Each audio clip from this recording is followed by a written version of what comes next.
Amados, vamos abrir nossas Bíblias na segunda carta de Paulo aos Coríntios, capítulo 5. 2 Coríntios, capítulo 5. Nós vamos ler os primeiros 10 versículos. E, por favor, quem for achando, fica de pé, vamos fazer a leitura da palavra de Deus. Depois nós vamos orar.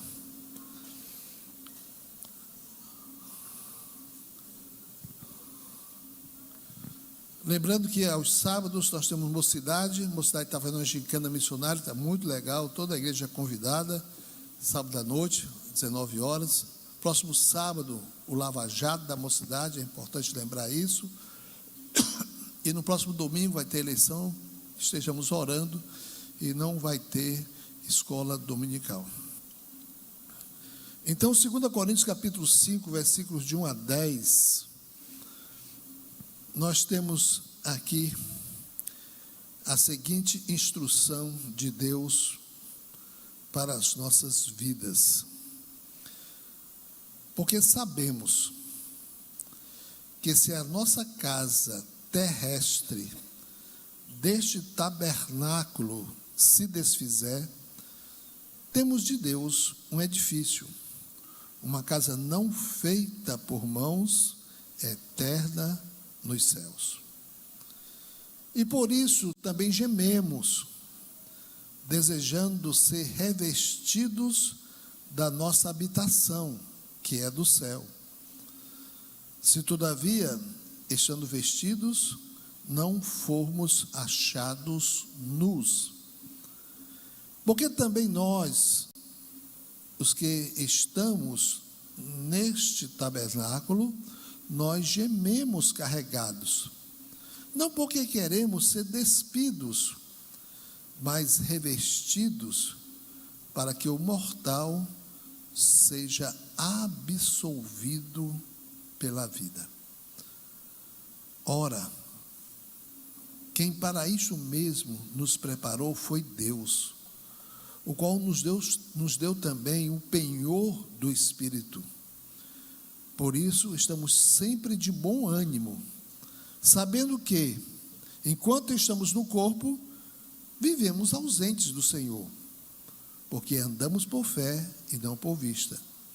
Mas temos confiança e desejamos antes deixar este corpo para habitar com o Senhor, pois que muito desejamos também ser-lhe agradáveis, quer presentes, quer ausentes, porque todos devemos comparecer ante o tribunal de Cristo, para que cada um receba segundo tiver feito por meio do corpo, ou bem ou mal.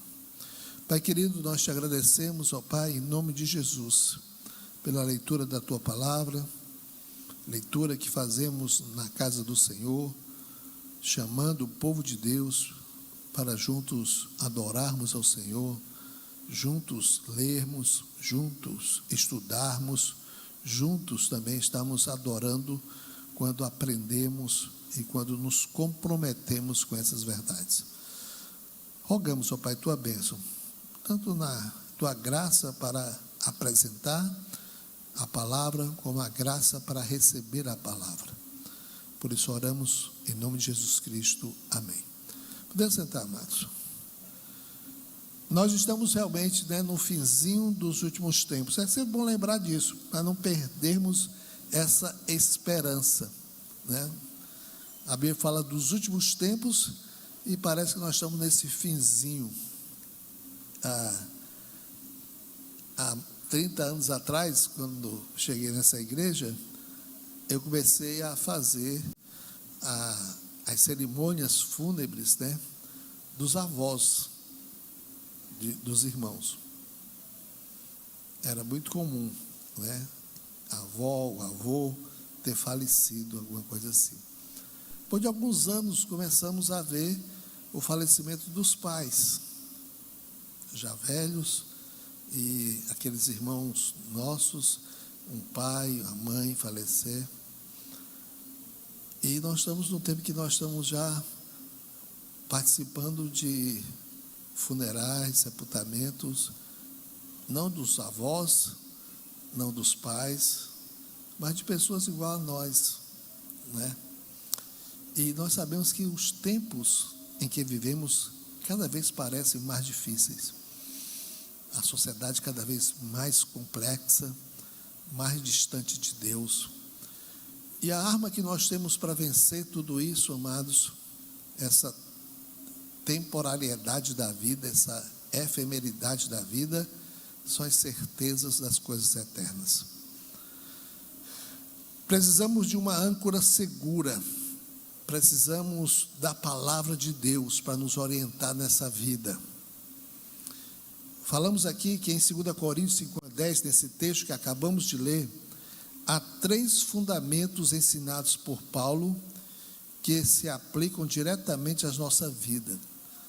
E ele apresenta, movido pelo Espírito Santo, como 3 certezas absolutas.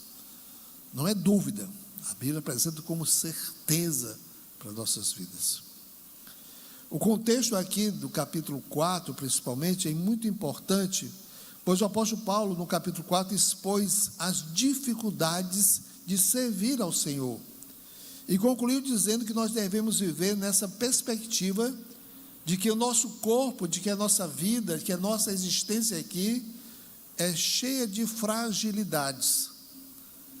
Mas ele fala que no nosso interior, o nosso espírito se renova, se fortalece cada vez mais. O que ele está passando para nós é que, embora nós nos movamos no meio de coisas temporais, afinal de contas, tudo está passando. Nós nos importamos com as coisas que são invisíveis, pois elas são eternas.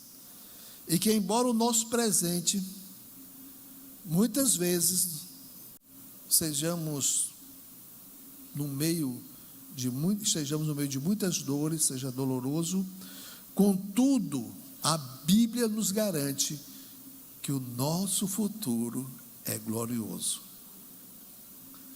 A Bíblia Sagrada garante 3 coisas essenciais aos crentes em Jesus Cristo.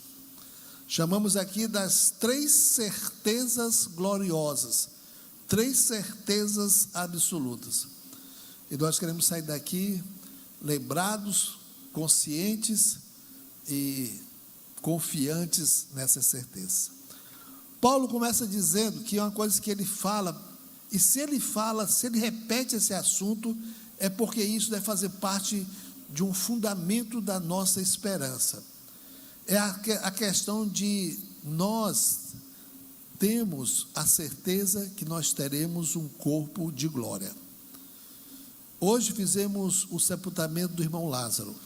O irmão Lázaro não estava ali, naquele corpo. Desde manhã cedo, desde madrugada, quando o Senhor o chamou, o seu espírito saiu do corpo e foi estar com o Senhor. Mas por ele não estar mais naquele corpo, não quer dizer que não é importante. No cristianismo, o corpo é importante. Porque quem criou o corpo também foi Deus. E a promessa de Deus é que até o nosso corpo, transformado em pó, vai um dia ressuscitar glorioso. Um corpo de glória. Ele diz isso no versículo 1, com toda certeza. Ele diz, porque sabemos que se a nossa casa terrestre, deste tabernáculo, está comparando o nosso corpo, a nossa casa terrestre, nós já vivemos neste corpo, e ele compara com o tabernáculo, lembrando do deserto, que o tabernáculo era móvel, não era um templo fixo.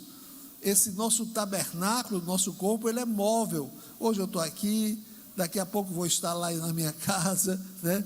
Amanhã já vou estar no supermercado, vou estar no médico, você vai estar no seu trabalho, você vai estar na sua faculdade. O nosso corpo desse nosso edifício aqui é um corpo móvel, é um tabernáculo móvel. Ele diz, se esse tabernáculo se desfizer, temos de Deus um edifício, Aí ele não fala mais de uma coisa pequena, mas de uma coisa grandiosa, um edifício, olha, de uma casinha terrestre, de uma tenda, tabernáculo é tenda, mas temos de Deus um edifício, uma casa não feita por mãos, eterna nos céus. Primeira coisa que ele faz, ele nos leva a lembrar na figura de uma barraca, no grego é eskenos.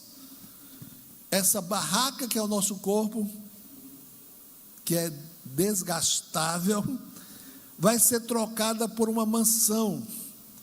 Nosso corpo atual é um barraco, não quer dizer que você vai fazer barraco por aí, né?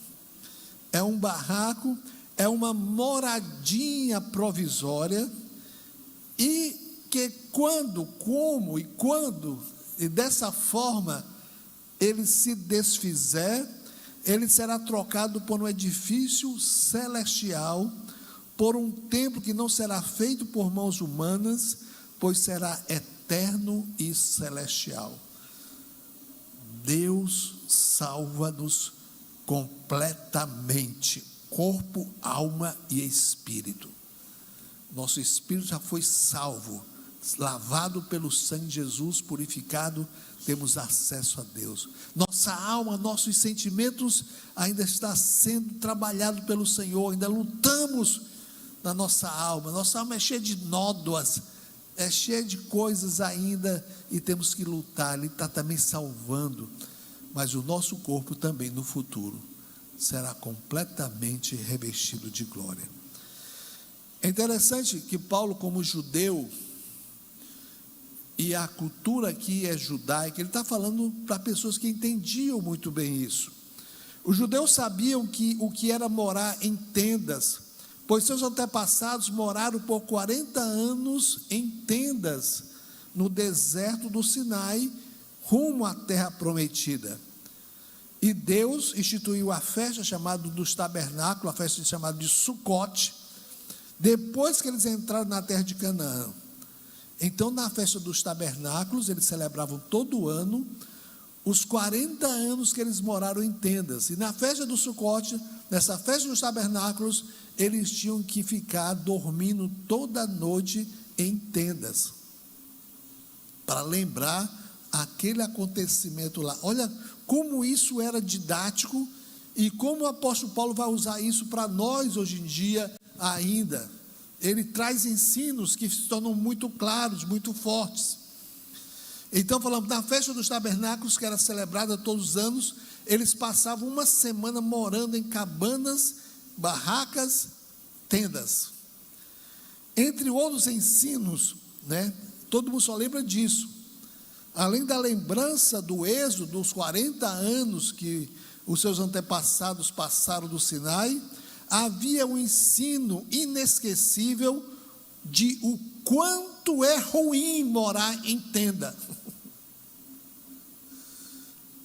Quando eles passavam aquela semana tendo que dormir nas tendas, sair da sua casa para dormir, montavam tendas no quintal, tendas em locais para poder dormir, eles lembravam o quanto ruim é morar em tenda, e eles aspiravam terminar aquela semana, aquele período, para irem morar na sua casa, gostosa, quentinha.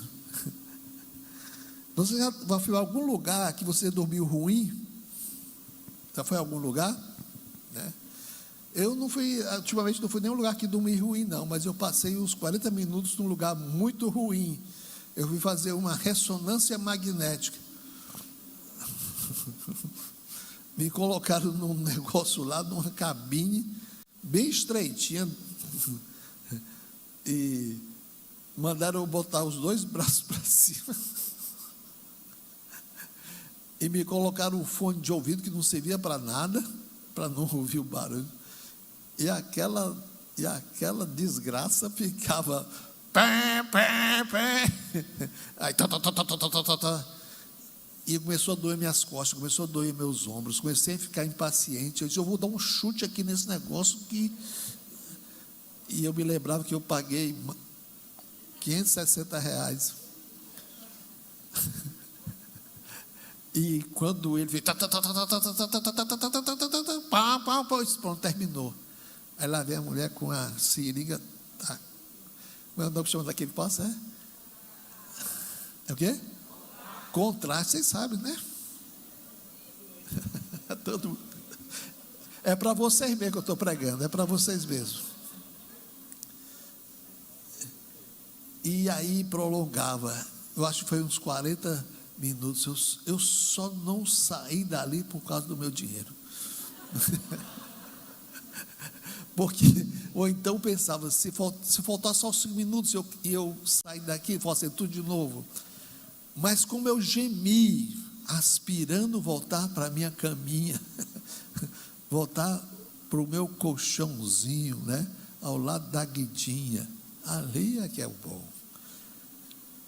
Então, aquela experiência de passar uma semana nas tendas, era também para provocar eles esse sentimento de como é bom voltar para o local seu, feito especialmente para você. Assim também, nos faz também compreender que o nosso corpo é temporário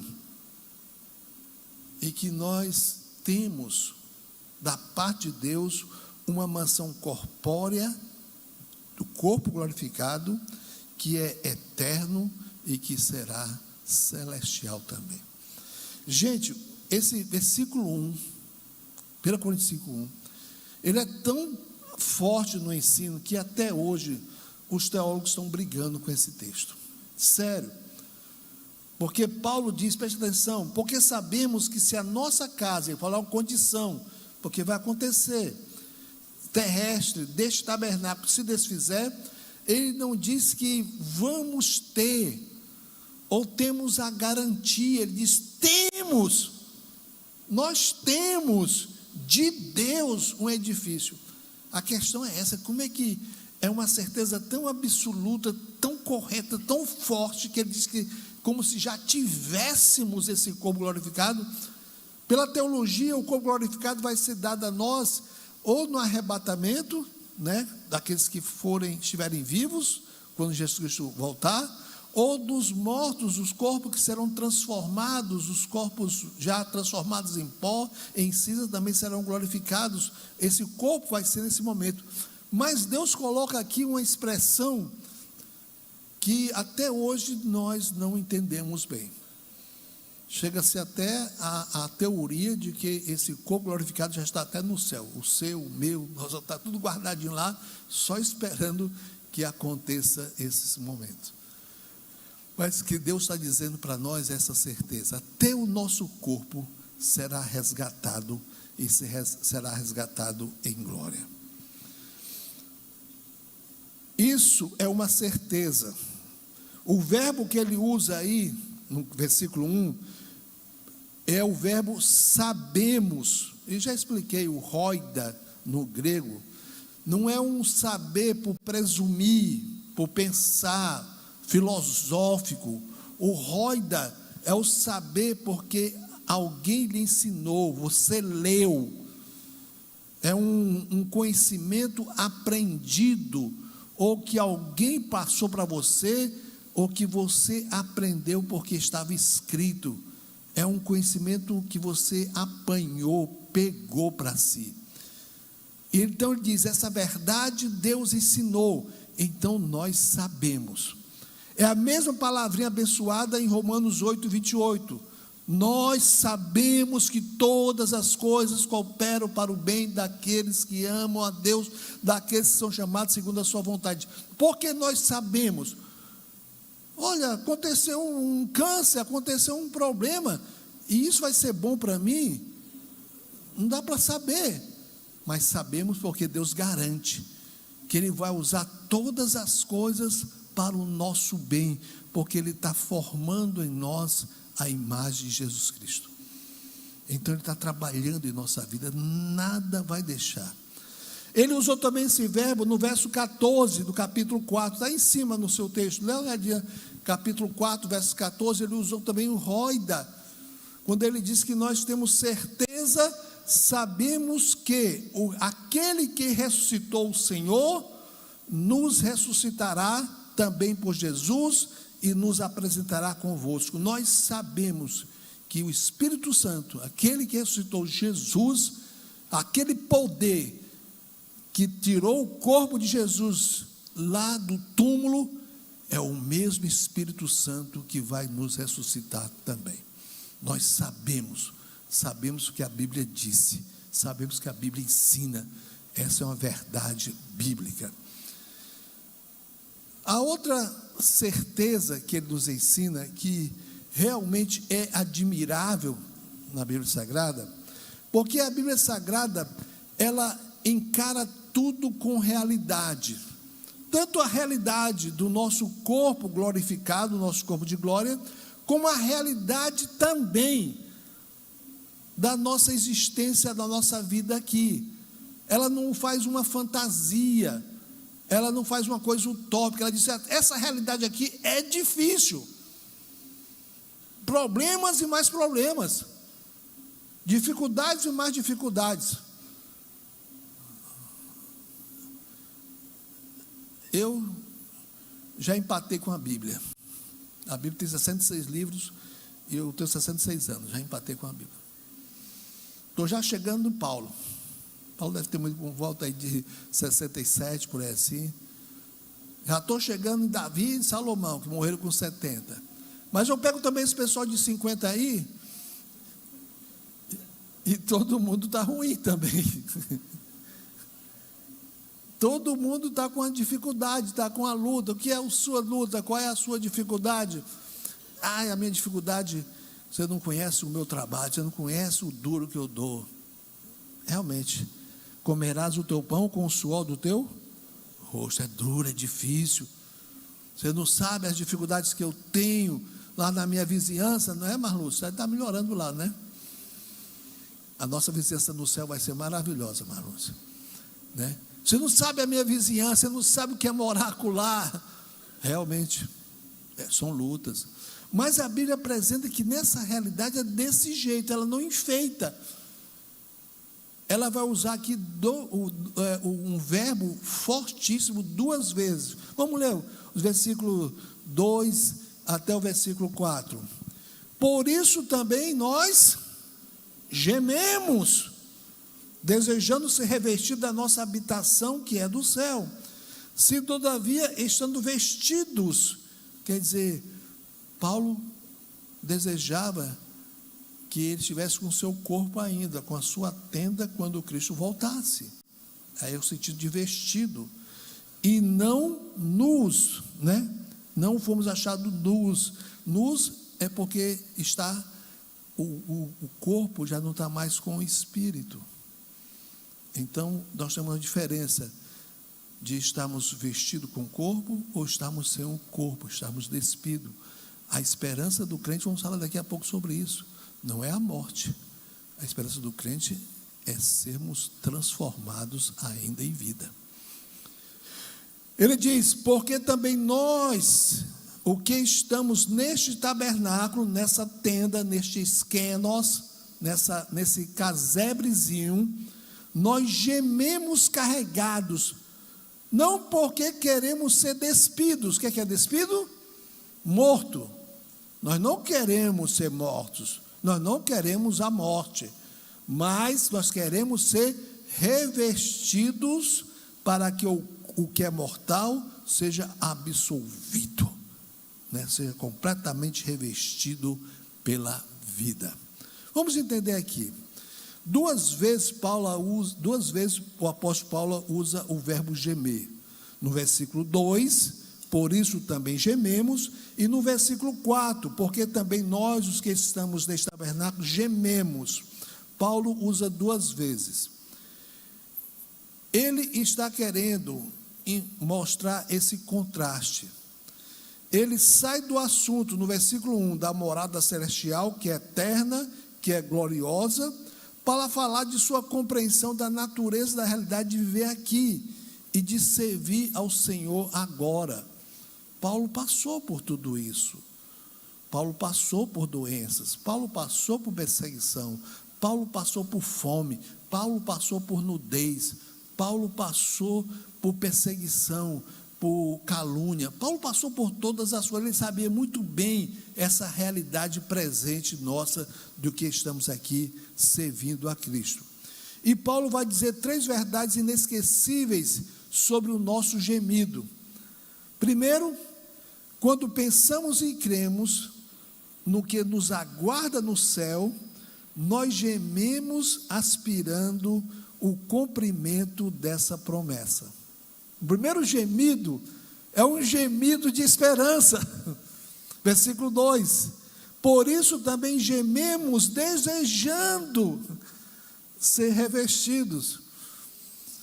Se eu pudesse, gente, eu proibia nós e vocês de morrerem. Se eu pudesse. E eu acho que quem morre antes de mim é desobediente.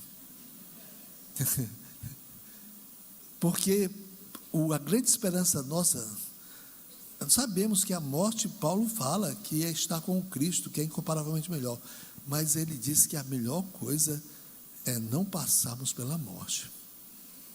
É sermos revestidos ainda com o nosso corpo ser transformado por isso. Quem que não sofre com a perda de alguém? Cada pessoa, cada irmão que passa a dificuldade, a gente sente a dificuldade, né? Imagina Deus, né? Que Ele é muito mais amor do que nós. Somente esse absoluto da onisciência e sabedoria de Deus que talvez é que contorna essa dor, essa forma. Mas nós esperamos. Paulo diz, nós gememos desejando ser revestido da nossa habitação que é do céu. Lembra dos judeus, aquela semana dormindo numa tenda, na festa do Sucote, na festa do tabernáculo, um dia, uma noite, outra noite, na quinta noite, todo quebrado naquela tenda, doido, com vontade de voltar para casa. Era uma forma de explicar isso para eles, e agora para nós tudo isso. Assim como eu estava querendo pular daquela ressonância, né? Aí também nós queremos sair desse corpo, e mais de uma forma dele ser transformado por isso. A segunda coisa é que o crente não aspira à morte, mas aspira o arrebatamento. Versículo 3, olha, diz: se todavia estando vestidos, que estamos com o nosso corpo, com a nossa tenda, com o nosso esquenos ainda, e não fomos achados nus. A esperança do arrebatamento, a esperança de todos nós, de repente, todas as pessoas que nós amamos, conhecemos, e sermos de repente transformados em corpos de glória e subirmos juntos e vendo nossos irmãos que já morreram também subindo conosco, eles serão transformados primeiro, né? E subindo juntos para encontrar com o Senhor lá no céu, né? Realmente, nós vamos ver Lázaro primeiro do que Jesus. Nós vamos ver nossos irmãos que já foram primeiro do que Jesus, porque eles serão transformados, serão recebidos de glória, nós seremos também revestidos de glória e subiremos juntos para o encontro com o Senhor. 1 Tessalonicenses capítulo 4, 13 a 18. Terceira coisa, que enquanto isso gememos ao enfrentarmos a dureza dessa vida, também é um gemido que a Bíblia não esconde, que a Bíblia fala que é difícil, como eu falei para vocês, versículo 4, porque também nós, os que estamos neste tabernáculo, gememos carregados.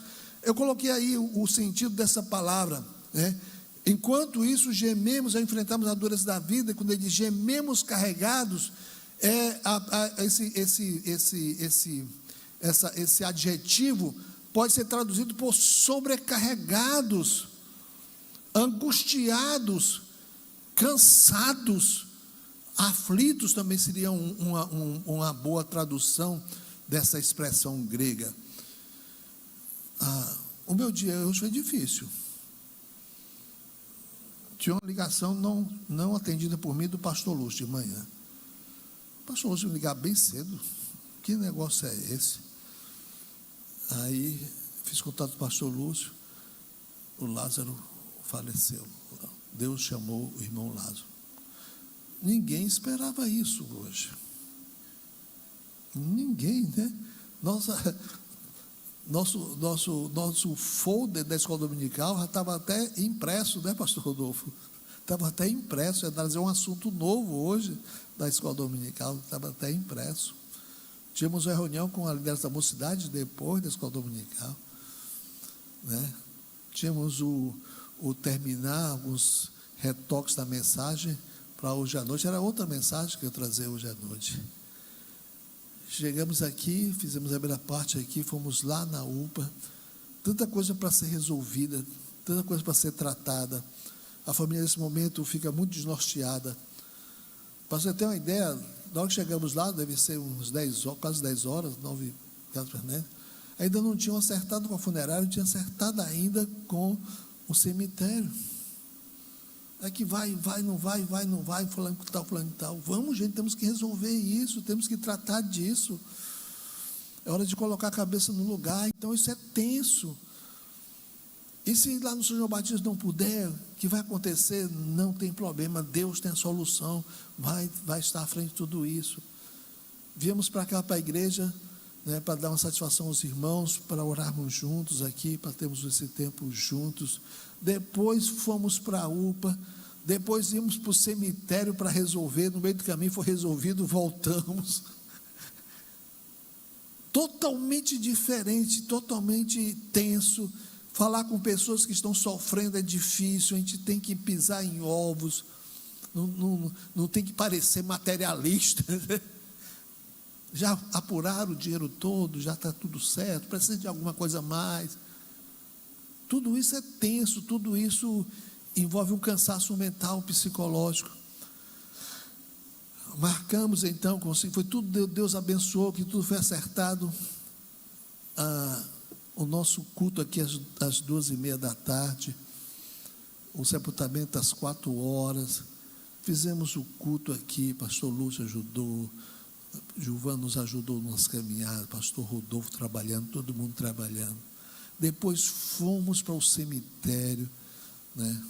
Novamente aquele momento ali, momento de pedir a Deus para que confortasse a Socorro, que a família desse um bom testemunho naquele momento, e Deus abençoou, ou não? Quem foi lá? Né? Coisa boa. Chegar aqui, vir direto para cá para ter para ter o culto. Hoje é um dia de gemido, hoje é um dia de cansaço, né?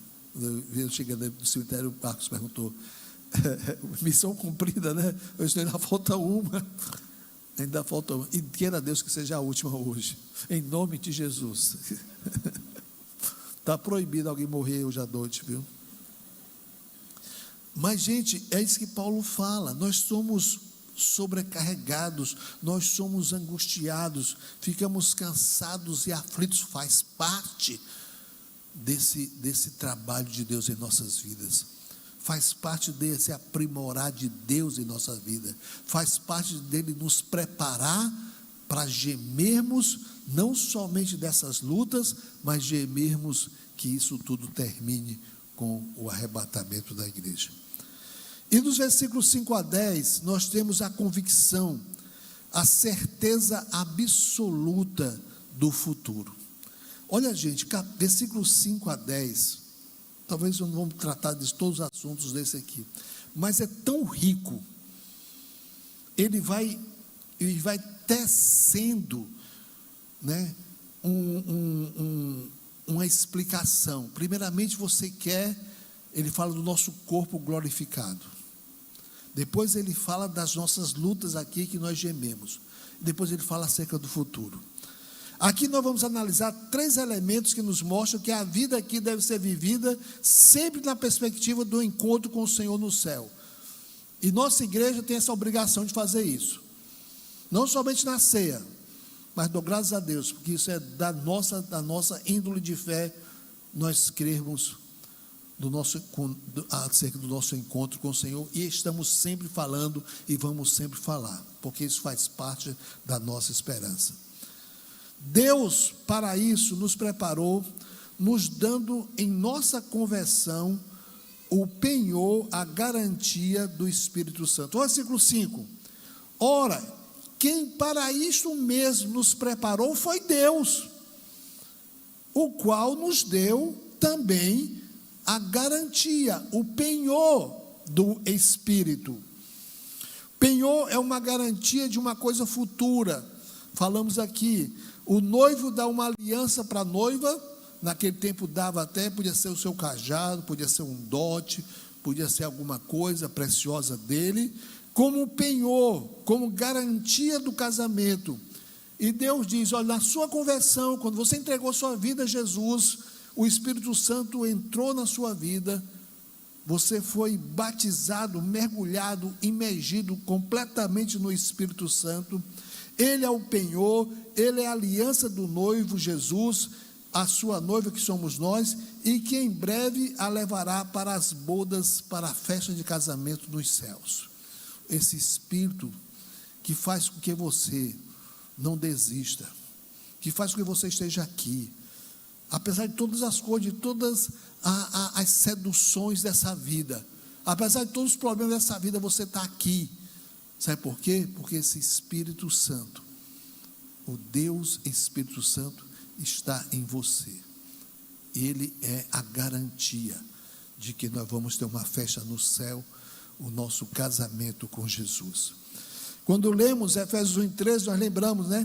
Em quem também vós, depois que ouvistes a palavra da verdade, o evangelho da vossa salvação, tendo nele também crido, fostes selados com o Santo Espírito da promessa, o qual é o penhor, o qual é a garantia do nosso resgate.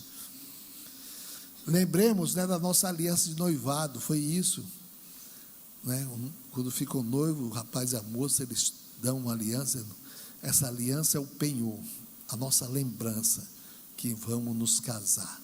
Homens e mulheres podem falhar nesse penhor, mas Deus não falha, Deus é fiel. Botou em nós o Espírito Santo para nos garantir isso. Segunda coisa, essa perspectiva nos dá ânimo, nos dá confiança. E é essa perspectiva que a Bíblia diz que modifica a nossa vida, faz com que nós queremos servir, faz com que nós queremos ser obedientes, faz com que nós sejamos submissos a Deus, porque nós queremos ser agradáveis a Ele. Nós vamos, a qualquer momento, nos encontrar com Ele, e nós queremos ouvir: servo bom e fiel. Versículo 6, por isso, olha o que ele diz, versículo 6, por isso, por causa disso, porque Deus nos preparou para isso, nos dando o Espírito Santo, nós não estamos sozinhos, nós não estamos sem força, nós não estamos sem poder, não é somente a nossa carne, não é somente a nossa força, não é somente a nossa inteligência, não. Por isso estamos sempre de bom ânimo, sabendo que enquanto estamos no corpo, vivemos ausentes do Senhor. Nós não chegamos lá, estamos no corpo, estamos ausentes, não chegamos ainda, porque nós andamos por fé e não por vistas. Aí é Efésios 2, que diz que nós já estamos entronizados, assentados nos lugares celestiais, e nós devemos viver por fé. É tão certo isso que a Bíblia diz que já estamos assentados. Olha só, ele diz: pois mas temos confianças e desejamos antes deixar este corpo para habitar com o Senhor. Essa perspectiva aqui, no versículo 9, diz que todas essas coisas faz com que, pois que muito desejamos também ser agradáveis, quer presentes, quer ausentes. Essas verdades de nossa vida, de que nós temos já uma garantia de um corpo de glória, de que nessa vida aqui é duro, é difícil, mas que nós gememos por aquele lugar, que nós também gememos por causa das dificuldades, e que ele fala que nessa absoluta verdade de que Deus nos preparou, nos dando o Espírito Santo, isso faz com que eu queira ser agradável ao Senhor. Ele quer que a minha vida seja agradável a Deus. Porque vamos suportar dificuldades, porque vamos vencer as tentações, porque que nós vamos vencer as dificuldades, porque nós vamos enfrentar, porque nós queremos ser agradáveis ao Senhor. Uma vida que se agrada, que Deus se agrada de nós. Terceira, a vida equilibrada é motivada pela essa expectativa das bodas do Cordeiro. Mas a Bíblia fala que antes das bodas do Cordeiro, nós vamos passar por um evento celestial chamado de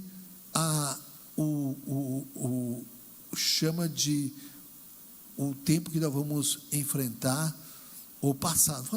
O termo não é bom, né? Fala desse que vamos estar perante o tribunal de Cristo, e eu não quero usar o termo enfrentar porque é errado. Vou explicar por quê.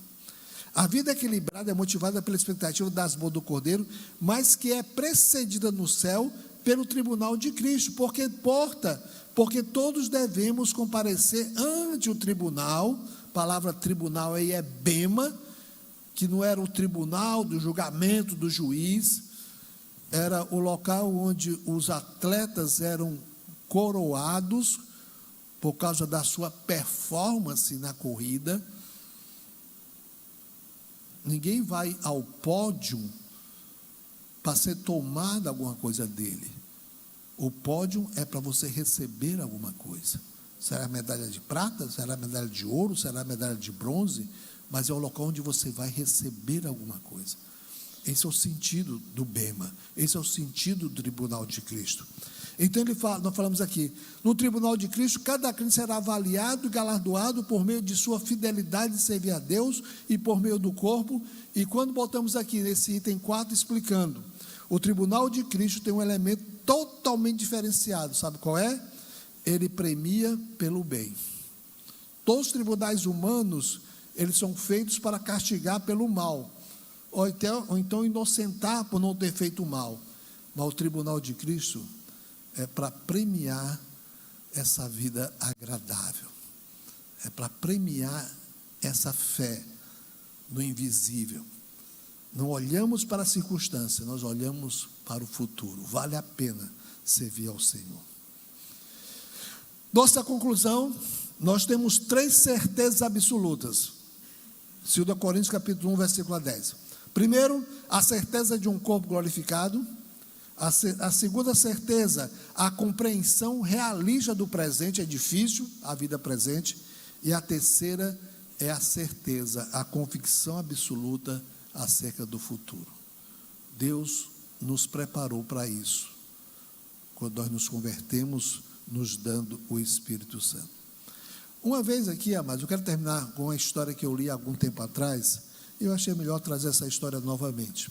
Essa história tem marcado o meu coração, e aquilo que marca meu coração pode marcar também o seu, e que, se for assim, glórias ao nome do Senhor. Eu traduzi esse material, uma parte dele também, de até uma adaptação, e até o nome também foi mudado um pouco. Eu chamei a comovente história do jovem cristão Charles Colson. Fato ocorrido, fato real, durante a batalha de Gettysburg, na Guerra Civil Americana. Isso fato aconteceu no dia 1º de julho de 1863. O título original era esse: Charles Colson, The Christian Drummer Boy. Charles Colson, o jovem cristão tocador de tambor. Essa história foi publicada em 1893 por uma publicadora americana em Nova York. Ela diz mais ou menos isso: trabalhei como cirurgião do Exército dos Estados Unidos durante a Guerra Civil. A Guerra Civil Americana foi cruenta. Após a Batalha de Gettysburg, chegaram ao hospital vários soldados feridos, entre eles Charles Colson. Como ele era muito jovem para ser soldado, pois tinha apenas 17 anos, ele alistou-se como tamborileiro, ou tocador de tambor. Naquele tempo tinha os soldados baixavam e aquele cara tocava, os que tocavam o tambor, né, para animar os soldados. E aquele rapaz, 17 anos, aquele menino, né, jovem, adolescente, chegou com ferimentos graves, sendo necessário amputar-lhe um braço e uma perna. Quando os meus assistentes foram aplicar-lhe clorofórmio para a cirurgia, naquele tempo era através de clorofórmio, né, botar aquele cheiro forte, aquela droga, ele recusou-se e pediu para chamar-me. Ele disse: doutor, quando eu tinha 9 anos, dei meu coração a Jesus. E desde então venho aprendendo a confiar nele. Ele é minha força. E ele me sustentará enquanto o Senhor estiver amputando o meu braço e a minha perna. Ele não queria ficar drogado, não queria ficar fora de si. Então pedi para que tomasse um pouco de conhaque. Mais uma vez ele respondeu: doutor, quando eu tinha 5 anos, minha mãe se ajoelhou ao meu lado e pediu a Jesus para que eu nunca bebesse um gole de bebida alcoólica. Existe a possibilidade de eu morrer. Deus ama as pessoas ingênuas.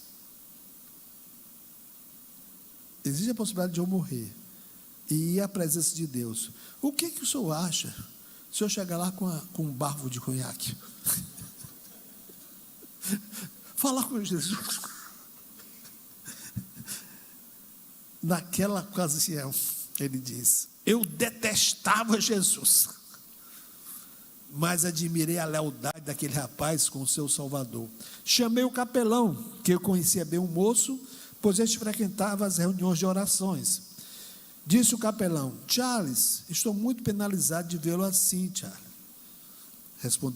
Ele e o Charles respondeu ao capelão: eu estou muito bem, senhor. O doutor me ofereceu clorofórmio e conhaque, mas eu não aceitei, pois eu quero me apresentar ao meu Salvador em meu juízo perfeito. Talvez você nunca morra, disse o capelão, mas se o senhor o levar, você deseja que eu faça alguma coisa? Aí ele disse: capelão, respondeu o jovem, escreva uma carta para minha mãe e lhe diga que tenho lido a Bíblia todos os dias e que tenho orado sempre para que Jesus a abençoe. Faça isso. Estou pronto, doutor.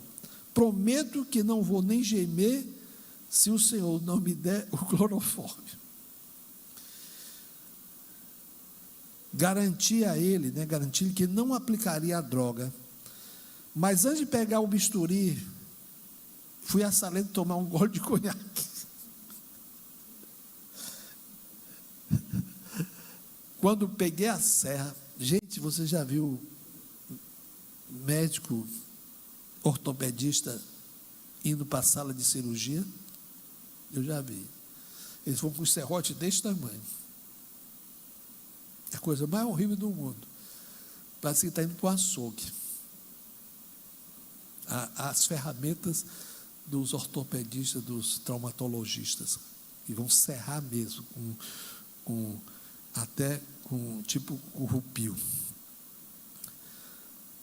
Quando peguei a serra para cortar o osso, o rapaz colocou a ponta do travesseiro entre os dentes e sussurrou: ó Jesus, bendito sejas, fica ao meu lado agora. O rapaz cumpriu o que prometera, não gemeu. Eu não dormi naquela noite, diz o médico, pensando naquele rapaz. Pouco depois da meia-noite, levantei-me e fui ao hospital. E assim que cheguei, o enfermeiro disse-me: 16 soldados morreram. E Charlie também? Indaguei-lhe. Não, doutor, ele dorme como um bebê. Por volta das 9 horas, o capelão leu trechos das escrituras para o Charlie e ambos cantaram hinos de louvor. Não consigo entender, o enfermeiro falando: doutor, como uma pessoa que, sentindo tanta dor, ainda era capaz de cantar, completou o enfermeiro. Passados 5 dias desde que for operado, Charlie me chamou e disse: é chegada a minha hora, doutor. que creio que não terei mais um dia de vida. Eu sei que você é judeu e não crê em Jesus, mas eu gostaria que você ficasse ao meu lado e me visse morrer.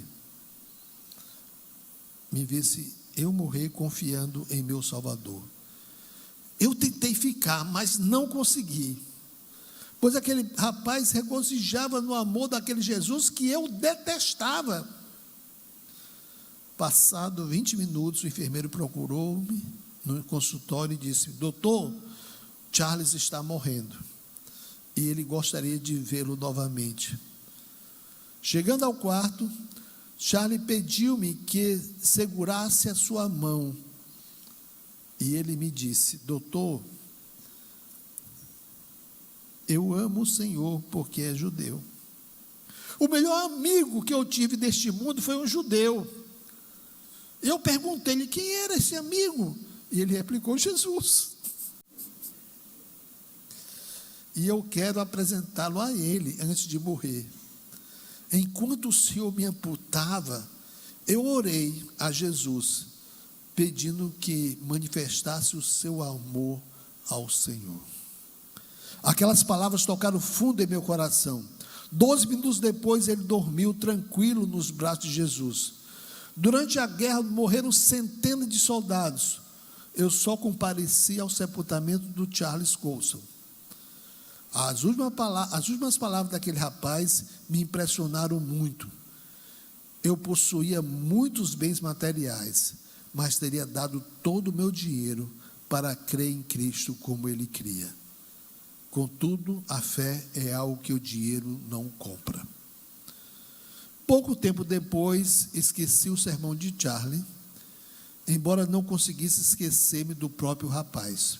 Durante 10 anos, lutei contra Cristo, com todo o ódio que tinha por ele, até que, afinal, a oração de Charlie foi atendida.